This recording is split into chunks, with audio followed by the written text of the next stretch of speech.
बच्चों को जय मसीह की। कैसे हैं आप सब? Good good. ओके। आप सबको देख के बहुत अच्छा लग रहा है कि आप सब बहुत खुश हैं, है ना? और सभी बच्चों को देख के मुझे और भी अच्छा लग रहा है क्योंकि कल आंटी ने बोला था कि आपको ये शिरोवस्त्र बनाना है ना? और आज मैं देख सकती हूँ कि बहुत सारे बच्चों ने ये पहना हुआ है ना? जो कि देख के बहुत अच्छा लग रहा है। आप मेरा भी देख रहे हो ना? क्योंकि आज मैंने भी इसको पहना हुआ है। ठीक है, तो हम आज की क्लास शुरू करते हैं बच्चों। ठीक है, आज हमारी क्लास का कौन सा दिन है?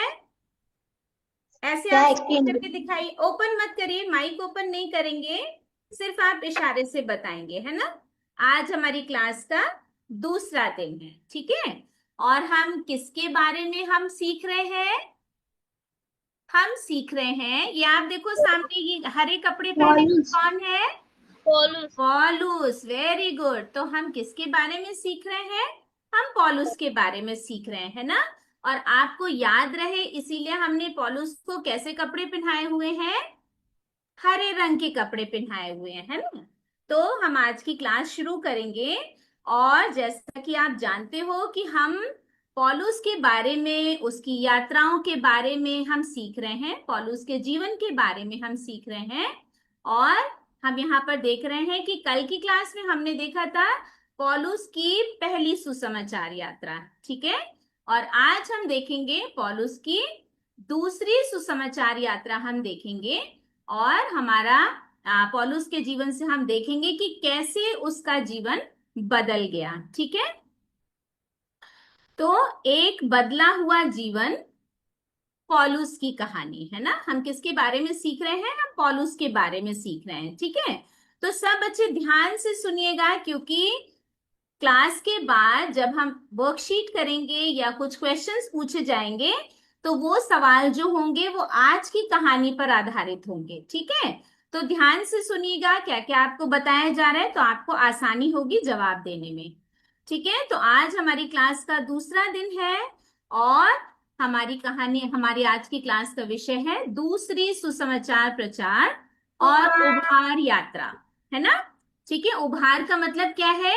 एक दूसरे को एनकरेज करना, एक दूसरे को समझाना और उनकी सहायता करना। ठीक है, तो दूसरी सुसमाचार प्रचार और उभार यात्रा। ठीक है, और ये जो जितनी भी कहानी है ये सब आपको मिलेगी प्रेरितों के काम। बाइबल में एक किताब है जिसका नाम है प्रेरितों के काम, और उसके जो अध्याय हैं, जो चैप्टर्स हैं, जैसे हम स्कूल की बुक्स में हम देखते हैं ना चैप्टर्स होते हैं, तो ऐसे ही बाइबल में भी चैप्टर्स हैं। जो चैप्टर्स हैं 16, 17, यानी कि 16, 17, 18, 19, 19 अध्याय का 1 से लेकर 22 आयत तक जो आयतें हैं, वर्सेस हैं, उन पे आधारित है ये पूरी कहानी। ठीक है, तो मैं आपको अपना इंट्रोडक्शन दे देती हूँ। मेरा नाम है निशा लाल और मैं देहरादून मंडली से हूँ। ठीक है, मैं देहरादून में रहती हूँ और यहाँ पर देहरादून की मंडली है जहां पर हम आराधना के लिए जाते हैं, हम सभा के लिए जाते हैं। ठीक है, तो हमारी क्लास का मूल पद क्या है ना? इस यात्रा का, इस पूरी कहानी का मूल पद है, जो पहले सताता था वह अब उसी विश्वास का सुसमाचार सुनाता है जिसे पहले नाश करता था। ठीक है, और ये भी बाइबल में लिखा हुआ है, लेकिन कहाँ लिखा हुआ है? ये लिखा हुआ है गलतियों की किताब, उसका 1 अध्याय, उसका 23 पद। ठीक है, तो हमने ये वाला मूल पद क्यों चुना है ना? हमने इसलिए चुना है क्योंकि हम पौलुस के बारे में बता रहे हैं, और पौलुस जो है जब तक वो प्रभु यीशु मसीह के पास नहीं आया था, जब तक जीवन नहीं बदला था उनका, तब तक वो क्या करते थे? वो अब जिस विश्वास को वो फॉलो करते हैं, जिस विश्वास को मानते हैं, पहले वो उसी विश्वास के मानने वाले लोगों को बहुत परेशान करते थे, बहुत सताते थे। ठीक है, तो इसीलिए ये वाला हमने मूल पद रखा है। जो पहले सताता था वह अब उसी विश्वास का सुसमाचार सुनाता है जिसे पहले नाश करता था। गलतियों 1 अध्याय 23 पद, अगर आप इसको पढ़ना चाहते हैं तो आप बाइबल में यहाँ पर जा सकते हैं, ठीक है। और फिर उसके बाद हम यहाँ पर देखेंगे, अगर आप यहाँ पे देखो तो कैसे पौलुस पहले प्रभु के लोगों को परेशान करते हैं, मारते हैं, उनको पकड़ के लाते हैं, जेल में बंद करते हैं। लेकिन अब क्या है, अब वो ही जो है वो क्या करते हैं, अब वो परमेश्वर के सुसमाचार को सुना रहे हैं, ठीक है। तो हमारा विषय है दुख देने वाला अब दुख सहने वाला बन गया, ठीक है। तो ये हम कैसे देखेंगे, कैसे हमें पता चलेगा कि जो पौलुस जो है, जो कभी प्रभु के लोगों को दुख देते थे, परेशान करते थे, अब वो कैसे दुख उठा रहे हैं, वो कैसे दुख सह रहे हैं, ठीक है। तो यही सारी बातें हम आज की क्लास में देखेंगे, ठीक है। तो हमने कल की क्लास में देखा था कि पौलुस की सुसमाचार यात्रा शुरू होती है एक जगह से, और वहां से पौलुस के साथ दो साथी उनके साथ चलते हैं, ठीक है। एक का नाम है बरनबास और एक का नाम है यूहन्ना मरकुस, ठीक है। जैसे अभी कस्तूरी आंटी ने भी आपको बताया कि पहले जब पौलुस ने अपनी यात्रा शुरू करी तो उनके साथ दो साथी थे, दो सहकर्मी थे। एक का नाम था बरनबास और एक का नाम था यूहन्ना मरकुस, ठीक है। ये तीनों नाम आप यहाँ पर देख सकते हो। यूहन्ना मरकुस जो है वो सबसे कम उम्र का इनके साथ है ना, छोटा, इनसे बहुत छोटा है, लेकिन वो फिर भी उनके साथ सुसमाचार प्रचार के लिए जाता है। लेकिन क्या होता है कि किसी वजह से यूहन्ना मरकुस जो है वो इस यात्रा में उनके साथ नहीं जा पाता है। तो पौलुस को थोड़ा सा खराब लगता है, तो वो क्या करते हैं, अब जब दूसरी यात्रा में वो जाते हैं तो वो क्या बोलते हैं बरनबास से कि हम यूहन्ना को साथ में नहीं ले जाएंगे। लेकिन बरनबास उसको साथ में ले जाना चाहते हैं। तो थोड़ा सा उनमें ये कंफ्यूजन हो गया, थोड़ा सा बहस हो गई, जिसकी वजह से क्या हुआ, किसी गलत बात के लिए बहस नहीं हुई, कोई लड़ाई नहीं हुई, लेकिन बस उनका क्या था कि थोड़ी सी उनके अंदर कंफ्यूजन, थोड़ा सा मतभेद हो गया, जिसकी वजह से पौलुस ने क्या कहा, पौलुस ने अपने आप को उनसे अलग किया। तो बरनबास ने क्या किया, मरकुस को, यूहन्ना मरकुस को साथ में लेके वो आगे यात्रा में चले गए। लेकिन अब पौलुस जो है वो अकेले रह गए।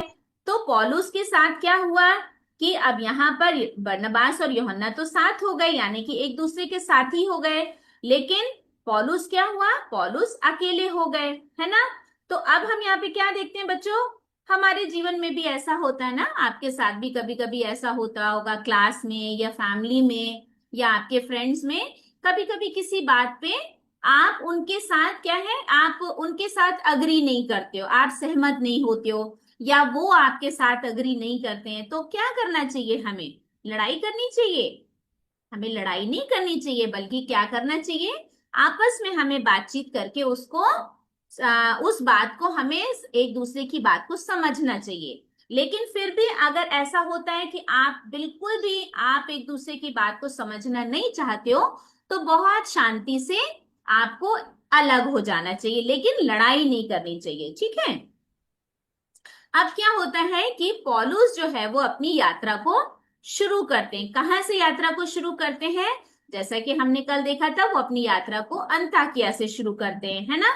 और वो कहाँ जा रहे हैं, कुप्रुस जाते हैं, ठीक है।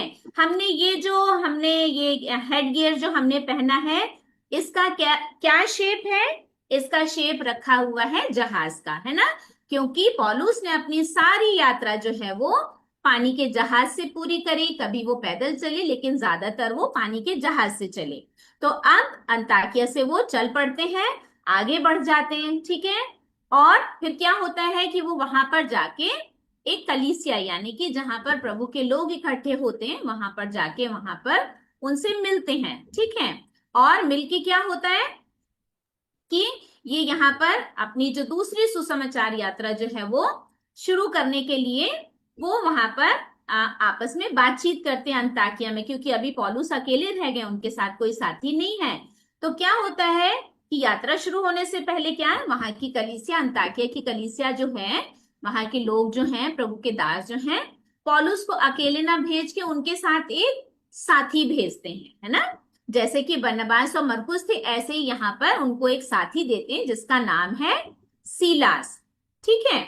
और उसके बाद क्या होता है कि पौलुस और सीलास जो है वो प्रार्थना के द्वारा वो अपनी यात्रा को आगे बढ़ाते हैं, है ना।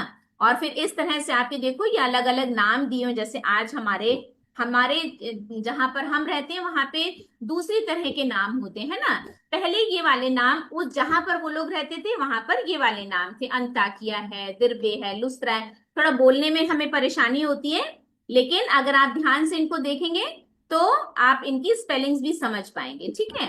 अब यहाँ पर क्या होता है कि जब पॉलुस और सिलास जब अंताकिया से निकल के आगे बढ़ते हैं, लुस्त्रा में आते हैं, तो क्या होता है यहाँ पर उनको कौन मिलता है? वो फिर से कलीसिया में आते हैं, तो यहाँ पर फिर से उनको नए लोग मिलते हैं, है ना। उन्हीं लोगों में उनको एक और व्यक्ति मिलता है जिसका नाम है तिमोथियस, ठीक है। और ये तिमोथियस जो है ये भी ज्यादा उम्र का नहीं है, यंग है ना, लेकिन क्या है कि ये बहुत परमेश्वर को प्यार करने वाला है, बहुत प्रार्थना करने, बहुत अच्छा विश्वासी है ना। परमेश्वर की बातों को ध्यान से सुनता है और परमेश्वर के काम में बहुत हेल्प करता है, ठीक है। तो क्या है, जब पौलुस और सिलास वहां पर आते हैं तो उनको पता चलता है कि भाई ये लड़का बहुत अच्छा है ना, और बहुत सिंसियर है। तो वो चाहते हैं कि अब जब वो आगे की अपनी यात्रा बढ़ाना चाहते हैं तो वो चाहते हैं कि इस यात्रा में तिमोथियस भी उनके साथ चले, है ना। और फिर क्या होता है कि आप कितने लोग हो गए? पौलुस ने अकेले शुरू करी, फिर उसके साथ सिलास नाम का एक सहकर्मी उसके साथ जुड़ा, फिर उसके बाद तिमोथियस। तो आप टोटल कितने लोग हो गए? ये 3 लोग हो गए जो कि अब आगे की यात्रा शुरू करते हैं, ठीक है। कौन कौन है? पौलुस, सिलास और तिमोथियस, ठीक है।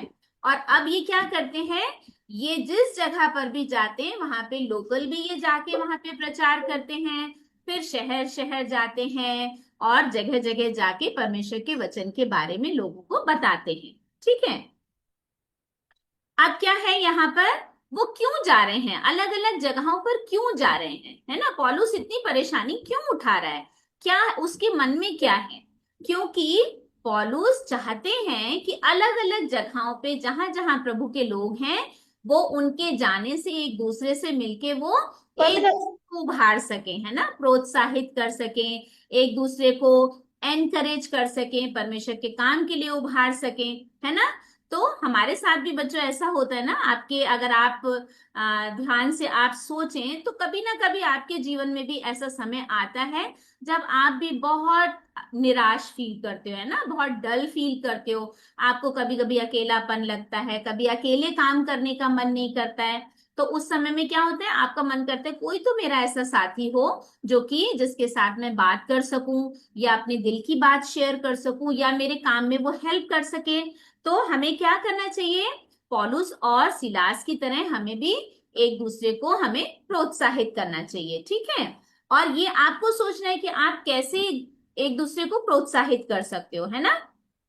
फिर उसके बाद हम यहाँ पर देखते हैं कि पौलुस की ये जो यात्रा है ये आगे बढ़ती जाती है ना। और इस यात्रा में पौलुस अलग अलग जगहों पर जाते हैं। अगर आप यहाँ पे देखो इस मैप में बहुत सारी जगहों के नाम यहाँ पे दिए हैं। आपको नाम याद करने की जरूरत नहीं है, सिर्फ आपको बताने के लिए है कि पौलुस की यात्रा जो थी वो कितनी दूर तक की यात्रा थी ना। बताने में तो लगता है ना एक जगह से दूसरी जगह 1 सेकंड भी नहीं लगी, लेकिन पौलुस ने उस यात्रा को कई कई दिनों में पूरा किया, है ना। और इस तरह से अंताकिया से पौलुस लुस्त्रा और फिर आगे त्रोआस, मूसिया, बितूनिया, इन जगहों पर वो आगे बढ़ने लगे, है ना।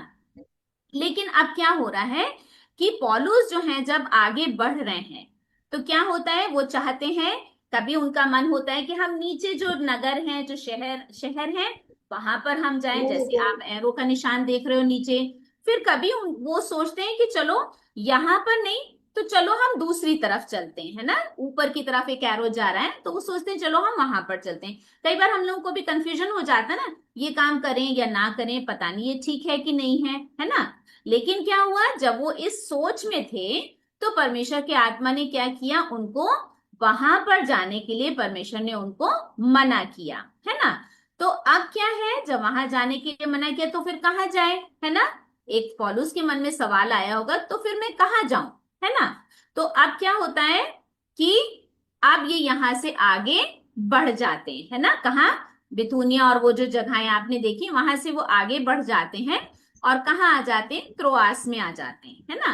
अब जब यहाँ पर आते हैं तो अभी उनको वो इस सोच में है कि हम क्या करें, हम आगे जाएं या हम यहीं पर प्रचार करें। लेकिन क्या होता है, रात में जब पौलुस सो रहे होते हैं तो उनको एक सपना दिखाई देता है ना। कभी कभी परमेश्वर जो है वो अपनी बातों को हमें डायरेक्ट भी बताते हैं, कभी इनडायरेक्ट तरीके से बताते हैं। आपको विजन आ सकता है, आपको कोई थॉट आ सकता है, कभी कभी सपने में भी परमेश्वर बताते हैं। तो पौलुस को भी परमेश्वर ने सपने में बताया। कैसे बताया, कि उनको दिखाई दिया कि मकीदुनिया एक जगह है और वहां का एक बंदा है, तो जो वहां का रहने वाला है, वहां पे यहाँ पे जैसे आप देख रहे हो उसको बोला गया मकीदुनी पुरुष, यानी कि वो मकीदुनिया का रहने वाला है। तो वो सपने में आके पौलुस से क्या कह रहा है कि हम मकीदुनिया में आओ और हमारी सहायता करो।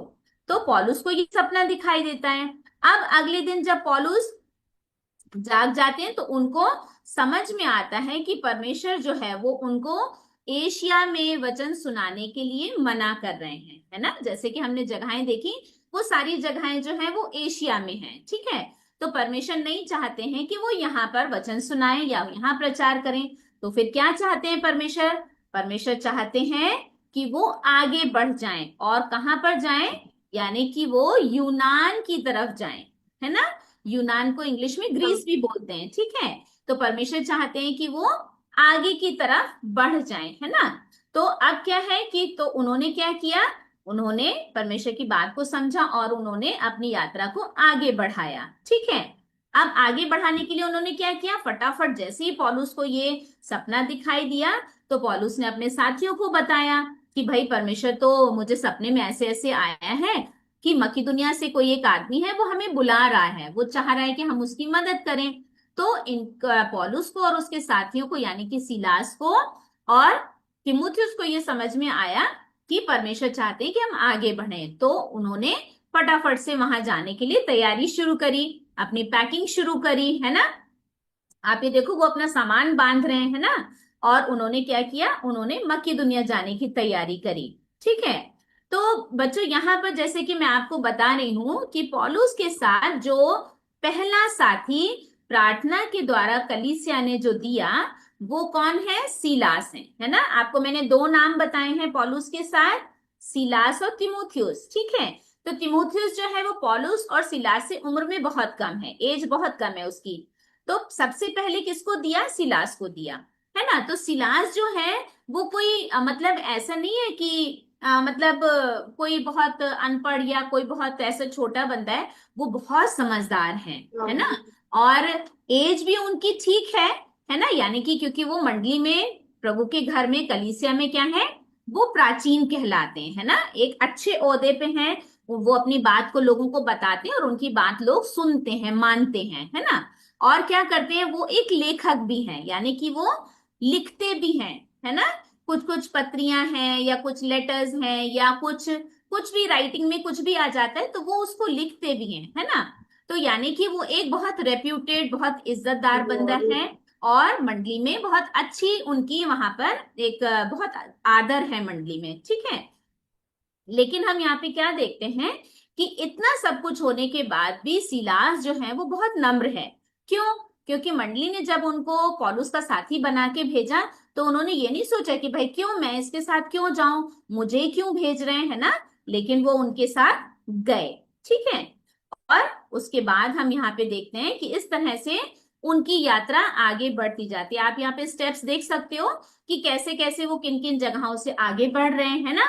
और अब क्या है, ये जहाज कहाँ पे जा रहा है, अब ये यहाँ पर आप देखो जहाज से पता चल रहा है कि वो कहाँ आ गए हैं, एक फिलिप्पी नाम की जगह पर आ गए, है ना।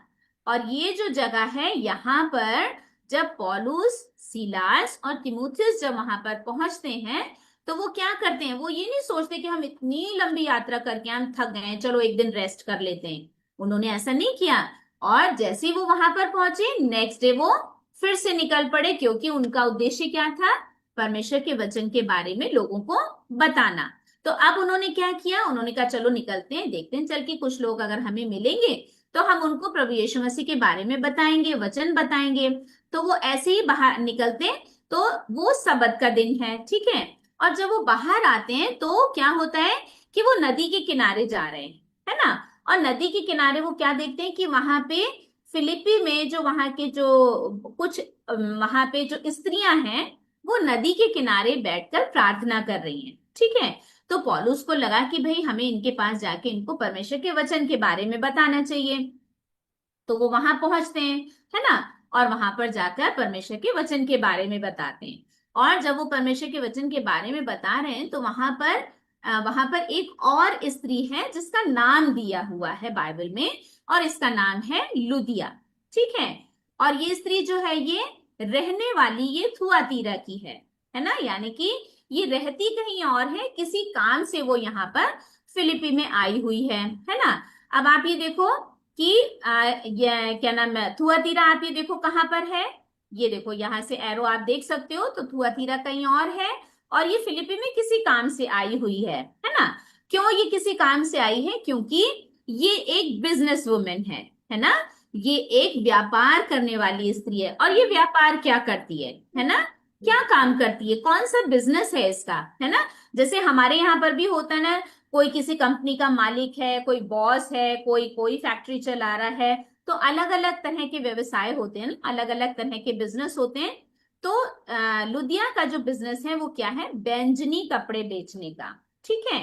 तो आप ये देखो आज मैंने भी उसी से रिलेटेड ये कपड़े पहने हुए हैं, है ना। क्यों? क्योंकि आज की मेरी क्लास में मुझे लुदिया के बारे में बताना था, ठीक है।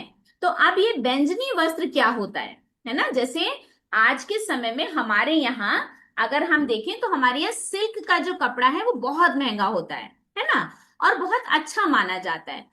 इसी तरह से उस समय में बैंजनी रंग का जो वस्त्र होता था वो बहुत अच्छा माना जाता था, और आम लोग उसे नहीं पहनते थे, है ना। जैसे कि हम और आप कोई भी जन उसको पहन ले, ऐसा नहीं था। क्यों? क्योंकि ये बैंजनी वस्त्र जो था ये बहुत महंगा आता था, बहुत महंगा बनता था। क्यों महंगा बनता था? क्योंकि ये जो था ये कोई आसान नहीं था इसको खरीदना, है ना। और ये जो थी लुदिया जो थी ये उसका व्यापार करती थी, जैसे लोग अलग अलग तरह का व्यापार करते हैं, तो लुदिया जो थी वो बैंजनी रंग के कपड़ों का व्यापार करती थी, ठीक है। और ये बैंजनी रंग का जो कपड़ा है ये क्यों इतना महंगा होता था, यानी कि इसकी कॉस्ट अगर मैं वैसे आपको एक थोड़ा सा रफ आपको आइडिया दूं तो ये 45 kg यानी कि 45 किलो जो होता था ना, जब और ये पहले मैं आपको ये बता दूं कि ये जो बैंजनी रंग जो है, पर्पल कलर जो है, ये मिलता कैसे था। ये आप यहाँ पे पिक्चर में आप देखो तो ये एक समुद्री जीव है जिसको बोलते हैं घोंगा, ठीक है। ये समुद्र में भी पाया जाता है, तो वो वहां पे ये थोड़ा डिफरेंट होता है ना। तो उसमें से इसको निकाला जाता है क्योंकि इसके अंदर वो कलर जो है ना वो उसके अंदर पाया जाता है, उसको अलग अलग प्रोसेस से उसको निकालते हैं, लेकिन एक घोंगे में से बहुत थोड़ा सा निकलता है। यानी कि जब आप 40 kg, है ना, जब इतने सारे घोंगों को आप एक साथ इकट्ठा करोगे तब उससे सिर्फ 1 ग्राम ये पर्पल कलर मिलेगा, तो इसलिए ये बहुत महंगा होता था, है ना। तो ये उसका व्यापार करती थी, तो आप सोच सकते हो कि ये कैसा व्यापार होगा और वो कितनी अमीर होगी, है ना, क्योंकि बहुत महंगा बिकता होगा। और आम लोग उसको नहीं पहनते थे, सिर्फ जो राजा के घर के लोग होते थे या अमीर लोग होते थे सिर्फ वो पहनते थे, है ना। और इस तरह से हम देखते हैं कि ये जो स्त्री जो है ये बहुत अमीर है, लेकिन इसके साथ साथ क्या होता है कि वो मन की भी बहुत दीन है ना। क्यों? क्योंकि जब पौलुस सुसमाचार प्रचार कर रहे हैं तो वहां पर क्या होता है कि पौलुस जो है वो उनको धर्मशास्त्र के बारे में उनको बताते हैं। अब धर्मशास्त्र क्या है? क्योंकि फरीसी, जैसा कि हम देख रहे थे, फरीसी लोग जो हैं वो उनके अलग अपने रीति रिवाज होते थे, वो मतलब एक तरह से वो धर्म का ही पालन करते थे। लेकिन पौलुस जो है वो उनको यहाँ पर यीशु मसीह के बारे में बता रहे हैं जो कि पापों की क्षमा देते हैं, धर्म नहीं देते हैं, ना धर्म बदलने के लिए बोलते हैं। वो बोलते हैं, क्या बोलते हैं कि सिर्फ आप जो भी आपकी गलती हुई है आप उसको माफी मांग लो, बाकी आपको धर्म बदलने की जरूरत नहीं है, आप जिस भी धर्म में हो उसी में रहो, लेकिन यीशु मसीह के नाम से अपने पापों की माफी मांग लो। तो पौलुस ये बता रहे हैं वहां पे, है ना। और अब लुदिया जो है वो क्या है, अमीर है लेकिन साथ में बहुत दीन है, नम्र है, और परमेश्वर का भी बहुत डर मानती है ना। और इसीलिए वो क्या कर रही है, पौलुस की बातों को बहुत ध्यान से सुन रही है ना। और जब वो ध्यान से सुन रही है तो क्या होता है कि परमेश्वर उसके मन को खोल देते हैं, है ना। मन खोलने का क्या मतलब होता है बेटा? कई बार ऐसा होता है कि हम जिस भी रीति रिवाज में हम चल रहे हैं उसको हम मानते रहते, तो हमें पता नहीं चलता है कि हम क्या सही कर रहे हैं क्या गलत कर रहे हैं। लेकिन जब परमेश्वर हमारे मन को खोलते हैं तो हमें अपनी गलती का एहसास होता है ना। अगर हम झूठ बोल देते तो हमें तुरंत पता चलता है हमने झूठ बोला, गलत किया, तो हमें सॉरी बोलना है परमेश्वर को। तो इसी तरह से लुदिया के मन को प्रभु खोलते हैं। और जब प्रभु उसके मन को खोलते हैं तो क्या होता है कि लुदिया जो है, जो भी पौलुस बता रहे हैं उसको वो बहुत ध्यान से सुनती है और उसको समझ में आता है कि परमेश्वर क्या बोलना चाह रहे हैं। पापों की क्षमा क्या होती है, क्या होती है पापों से माफी मांगना, है ना, क्या होता है परमेश्वर को, यीशु मसीह को अपना उद्धारकर्ता मानना। तो ये बात परमेश्वर उसको समझाते हैं। और फिर क्या होता है, लुदिया क्या करती है, यीशु मसीह को अपना उद्धारकर्ता स्वीकार कर लेती है। उद्धारकर्ता का मतलब क्या होता है? जो हमारे पापों को माफ करते हैं और हमें अनंत जीवन, एवरलास्टिंग लाइफ देते हैं, है ना। जो कि हमें इस जीवन के बाद, जब हम संसार से चले जाते हैं, उसके बाद हमारा अनंत काल का जीवन शुरू होता है। और क्या होता है कि लुदिया फिर क्या करती है, ना केवल खुद बल्कि वो अपने पूरे परिवार के साथ पानी से बपतिस्मा लेती। पानी से बपतिस्मा का क्या मतलब होता है? यानी कि आप गवाही देते हो संसार के सामने कि अब आप संसार के लिए नहीं बल्कि यीशु मसीह के लिए आप जीवन जियोगे, ठीक है। और फिर क्या होता है, लुदिया क्या करती है कि पौलुस और पौलुस के साथ जो उसके सहकर्मी है उनको अपने घर में वो बुलाती है ना, ताकि वो उनकी कुछ सेवा कर सके, उनका आदर मान कर सके।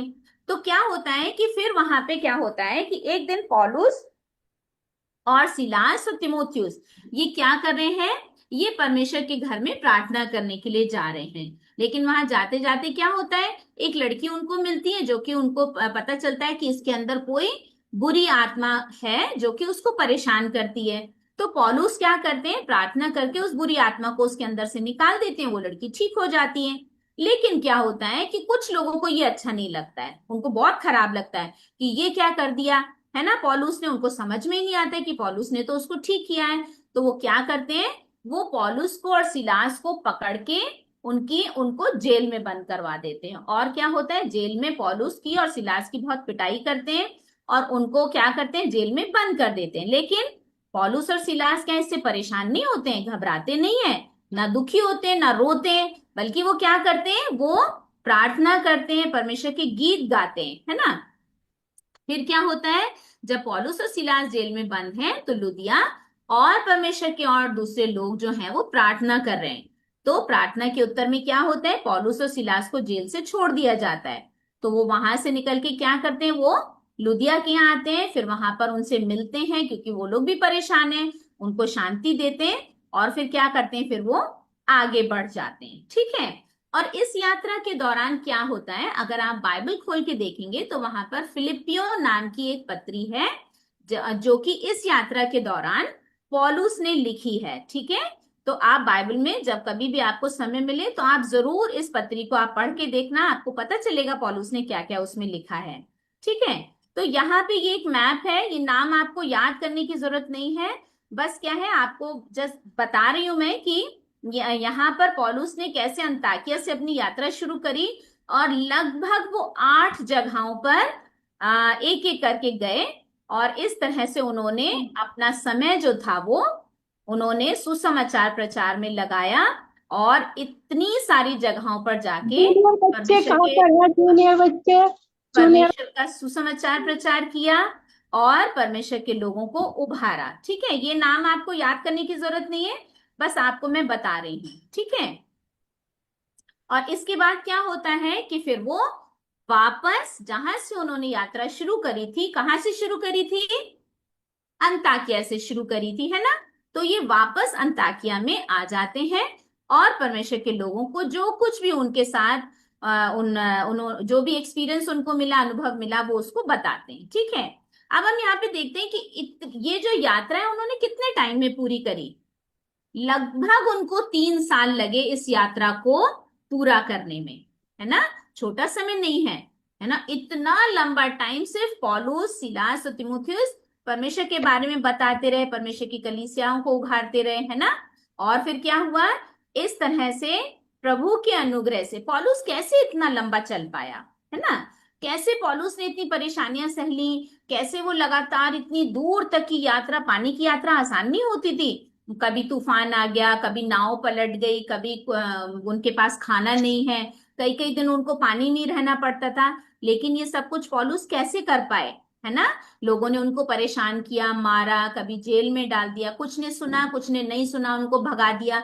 तो ये सब कुछ पौलुस परमेश्वर के अनुग्रह से कर पाए, है ना। तो हम अब हम यहाँ पे देखेंगे कि पौलुस ने क्या क्या दुख सहा, है ना। अपनी यात्रा के दौरान उन्होंने क्या क्या परेशानियां सही। सबसे पहली परेशानी क्या थी कि उन्होंने शुरू किया बरनबास और मरकुस के साथ, लेकिन किसी वजह से वो उनसे अलग हो गए, पौलुस अकेले पड़ गए, है ना। हमें भी कई बार क्या होता है, जब कभी हमारे दोस्त या हमारे फ्रेंड्स या हमारे साथी या परिवार का ही कोई जन हमें अगर अकेला छोड़ देता है, किसी वजह से वो गुस्सा हो जाते हैं, तो हमें बहुत अकेलापन लगता है ना। पौलुस को भी ये अनुभव हुआ होगा। लेकिन क्या हुआ, परमेश्वर ने उनको दूसरा साथी दिया, जो जो कि सीलास थे, है ना। और फिर वो आगे बढ़ गए। आगे की यात्रा में हम देखते हैं उन्होंने कुछ गलत नहीं किया, किसी को सताया नहीं, परेशान नहीं किया, फिर भी लोग उनसे चिढ़ जाते थे और उनको क्या किया, उनको पकड़ लिया। बेंत लगवाना मतलब कि डंडे से पिटाई करना, है ना। देखो कैसे निशान उनकी पीठ पे हैं, है ना। उनको मारा और फिर क्या किया, जेल में भी डाल दिया। लेकिन क्या हुआ कि जेल में पौलुस को जरूर थोड़ा सा खराब लगा होगा, लेकिन पौलुस ने क्या किया, पौलुस ने सीखा कि कैसे इन परेशानियों में भी वो आगे बढ़ते रहें और परमेश्वर का धन्यवाद करें, है ना। तो जब कभी भी हमारे साथ भी ऐसा होता है बच्चों, तो हमें भी बुरा लगता है ना, कि एक तो हम अकेले हो गए, फिर हम कुछ गलत भी नहीं कर रहे हैं। कई बार ऐसा होता है कि आपने झूठ नहीं बोला है, आपके साथ जो बच्चे हैं उन्होंने गलत किया है, लेकिन अननेसेसरी जबरदस्ती आपका नाम आ गया। अब आप अपना एक्सप्लेनेशन भी नहीं दे पा रहे हो कि नहीं मैंने नहीं किया, फिर भी आपको पनिश कर दिया जाता है, आपको बुरा लगता है। लेकिन क्या करना है, ऐसी सिचुएशन में अपने को कंट्रोल करना है, जैसे पौलुस ने किया। बुरा लगा लेकिन फिर भी अपने मन को समझाया, परमेश्वर के सामने अपनी बातों को रखा, है ना। और फिर उसके बाद हम देखते हैं कि पौलुस के जीवन में क्या क्या बदलाव आए, है ना। क्या क्या उसके जीवन में परिवर्तन आए। सबसे पहला बदलाव क्या था कि पौलुस ने इतनी परेशानियों में भी क्या रहना सीखा, खुश रहना सीखा, है ना। और वो खुद भी आनंदित रहे। और उन्होंने अपनी पत्रियों में फिलिपियों 4:4 में उन्होंने इस बात को लिखा है कि प्रभु में सदा आनंदित रहो। और फिर वो क्या कहते हैं, मैं फिर कहता हूं आनंदित रहो, है ना। मुश्किलों में खुश रहना आसान नहीं होता है, पौलुस ने भी सीखा, इसीलिए वो फिर कहते कि मैं फिर कहता हूं आनंदित रहो, है ना। और फिर उसके बाद हम देखते हैं कि कैसे पौलुस जो एक सताने वाले थे, अब कैसे वो क्या कर रहे हैं, वो खुद दुख सहने वाले बन गए, है ना। जो कभी लोगों को परेशान करते थे, सताते थे, उनको दुख देते थे, लेकिन अब वो खुद क्या है, वो खुद दुख सहने वाले बन गए, है ना। और फिर उसके बाद हम यहाँ पर देखते हैं बच्चों, इस कहानी के द्वारा हमने क्या सीखा, आपने क्या सीखा, है ना। 1 मिनट के अंदर आप जल्दी से अपने मन में सोचो कि आपने क्या सीखा, है ना। तब तक फिर मैं आपको बताऊंगी कि इस स्टोरी में हम क्या क्या सीख सकते हैं, है ना, या हमने क्या क्या सीखा। तो आप अपने आंसर मैच कर सकते हो, ठीक है। हमने यहाँ पर सीखा कि जब हम अगर आप, क्योंकि आप इस एज में हो कि आपकी कुछ बच्चों की अब आगे स्कूलिंग में आप पढ़ रहे हो, है ना। एक टाइम आएगा जब आपकी स्कूलिंग खत्म हो जाएगी, आपको कॉलेजेस में जाना है, दूसरे शहर में कभी आप जाते हो, या वैसे ही आप यात्रा में कभी जाते हो, रिश्तेदार के यहाँ जाते हो, तो आपको जरूर कोशिश करनी चाहिए कहाँ, परमेश्वर के घर जाने की, है ना, संगति करने की, विश्वासियों के साथ संगति करने की, जहां पर आप वचन सुन सको, वचन पढ़ सको और प्रार्थना कर सको, है ना। दूसरी बात हमने क्या सीखी कि धर्मी मनुष्य के कदम और रुकने का क्रम प्रभु द्वारा तय होता है। ये हमने कैसे जाना, ये हमने ऐसे जाना कि पौलुस जब अपनी यात्रा में चल रहे थे, तो वो तो सुसमाचार प्रचार करने के लिए चल रहे थे, लेकिन परमेश्वर ने क्या किया, कुछ जगहों पर परमेश्वर ने जाने से उनको रोका, है ना। और कुछ जगहों पर जाने के लिए परमेश्वर ने उनको बताया कि आप कहाँ जाओ, मकिदुनिया जाओ, लेकिन एशिया में मत जाओ, यूनान में जाओ, एशिया में मत जाओ, ठीक है। और तीसरी बात हमने क्या देखी कि अमीर हो या गरीब, है ना, लेकिन हरेक जन को प्रभु यीशु मसीह के द्वारा बचाए जाने की जरूरत है ना। बचाए जाना मतलब ऐसा नहीं कि हम क्या अभी किसी परेशानी में है। बचाए जाने का मतलब क्या होता है बेटा, हम क्योंकि दुनिया में जब पैदा हुए तो एक बार क्या होगा, हमें मरना है, ठीक है। मरने के बाद फिर दोबारा कोई जन्म नहीं है, उसके बाद सीधा हम परमेश्वर के सामने जाएंगे। तो वो समय आने से पहले हमें क्या करना है, जब तक हमारा जीवन इस पृथ्वी पे है, हमें प्रभु यीशु मसीह के नाम से अपने पापों की माफी मांग लेनी चाहिए। आप ये मत सोचना कि आप छोटे बच्चे हो, आपने कोई गलती नहीं करी, हमें पापों की माफी मांगने की क्या जरूरत है ना। लेकिन कई बार ऐसा होता है ना कि हमें किसी के ऊपर गुस्सा आ जाता है, या हमें जबरदस्ती किसी की कोई चीज देख के मन में लालच आ जाता है, या हमें जलन आ जाती है, या कई बार हमारे मुंह से झूठ निकल जाता है। कई बार आप मम्मी पापा के ऊपर गुस्सा कर जाते हो, चिल्ला पड़ते हो, है ना। भाई बहनों के साथ लड़ाई हो जाती है, या कभी कभी आप किसी की हंसी उड़ा देते हो। तो परमेश्वर के सामने ये हर छोटी छोटी बात जो है वो सिर्फ पाप में काउंट होती है, ठीक है। तो उसके लिए भी आपको पापों की माफी की जरूरत है, ठीक है। तो कोई वो नहीं है कि हम आप सोचो कि नहीं मैं तो छोटा हूं, मैं बड़ा हूं, या मैं गरीब हूं या अमीर हूं। वो परमेश्वर के सामने ये सब बातें कोई भी मैटर नहीं करती हैं, कोई मायने नहीं रखती हैं, ठीक है।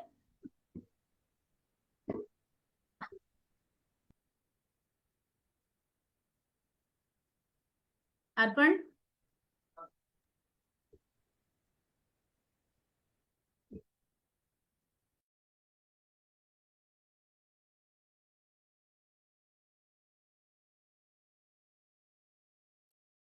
सिस्टर ने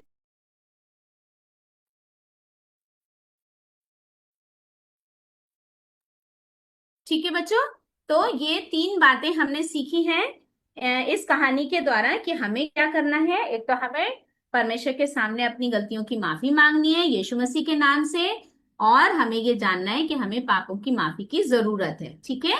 और परमेश्वर की इच्छा को जानना है, कहीं आप जाना चाहते हो, कुछ करना चाहते हो, तो जानो कि परमेश्वर आपसे क्या चाहते हैं, ठीक है।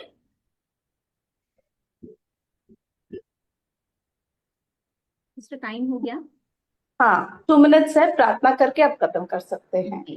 तो हम एक छोटी प्रार्थना करेंगे बच्चों, है ना।